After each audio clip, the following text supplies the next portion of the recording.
ஜெயா வீட்டில் இருக்காங்க. அப்போ ஆல்பம் பாடி அந்த சாங்கை கேட்டுட்டு இருக்காங்க. என்ன இது அந்த அளவுக்கு நல்லாவே இல்லையே அப்படின்னு சொல்லிட்டு ஜெயா சொல்கிறாங்க. ஆமாம் ஆமாம் நல்லாவே இல்லை அப்படின்னு சொல்லிட்டு சந்திரசேகர் சொல்கிறாரு. இந்த ஆல்பத்தில் மட்டும் பொன்னி உண்மையாகவே பாடியிருந்தா ரொம்ப நல்லா இருந்திருக்கும்ல அப்படின்னு சொல்கிறாரு. ஆமாங்க நீ சொல்கிறது கரெக்டு தான், இன்னும் கொஞ்சம் பெட்டராக இருந்திருக்கும், நல்லா தான் இருந்திருக்கும் அப்படின்னு ஜெயா சொல்கிறாங்க. அதை கேட்டோடனே பொன்னி ரொம்ப சந்தோஷப்படுறாங்க. பரவாயில்ல அத்தை, நம்மளை ரொம்ப புகழ்ந்து தான் பேசுகிறாங்க அப்படின்னு சொல்லிட்டு.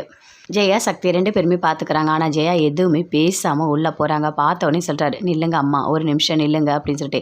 ஏம்மா என்கிட்ட பேச மாட்டேறீங்க, நான் என்ன தப்பு பண்ணேன்? பொன்னியை பாட வைக்கணும்னு நினச்சது ஒரு தப்பா? பொன்னிக்கு நிறைய திறமை இருக்குது, அதனால தான் அதை வெளியே கொண்டு வரணும்னு நான் பண்ணேன், வேறு எந்த காரணமும் இல்லை அப்படின்னு சக்தி சொல்கிறாரு.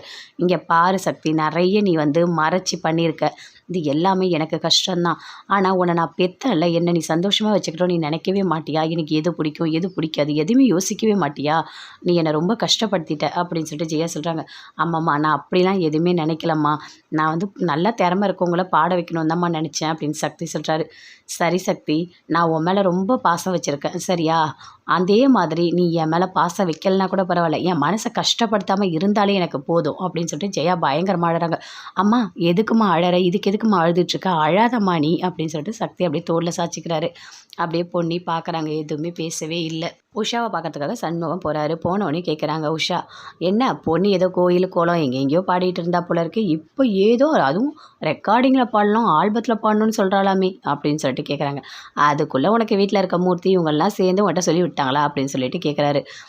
ஆமாம் இதில் என்ன இருக்குது, நான் உண்மையை தானே கேட்டேன் அப்படின்னு சொல்கிறாங்க. இங்கே பாரு, உன்கிட்ட நான் வேறு எதுவுமே பேச விரும்பலை, நீ செக்கப்புக்கு ரெடி ஆகிட்டியா அப்படின்னு சொல்லிட்டு கேட்குறாரு. நான் எல்லாமே எடுத்துக்கிறேன், சரி வா போகலாம். அத்தை நாங்கள் 2 பேரும் ஹாஸ்பிட்டல் போயிட்டு வரோம், போயிட்டு என்ன சொல்கிறாங்கன்னு டாக்டர் கேட்டு நாங்கள் சொல்கிறோம் அப்படின்னு சொல்லிட்டு சுந்தரம் உஷா 2 பேருமே சேர்ந்து ஹாஸ்பிட்டலுக்கு போகிறாங்க. அப்படியே உஷா பார்க்குறாங்க, என்ன இவர் சும்மா கேட்டால் கூட அப்படியே பார்க்குறாரு அப்படின்னு.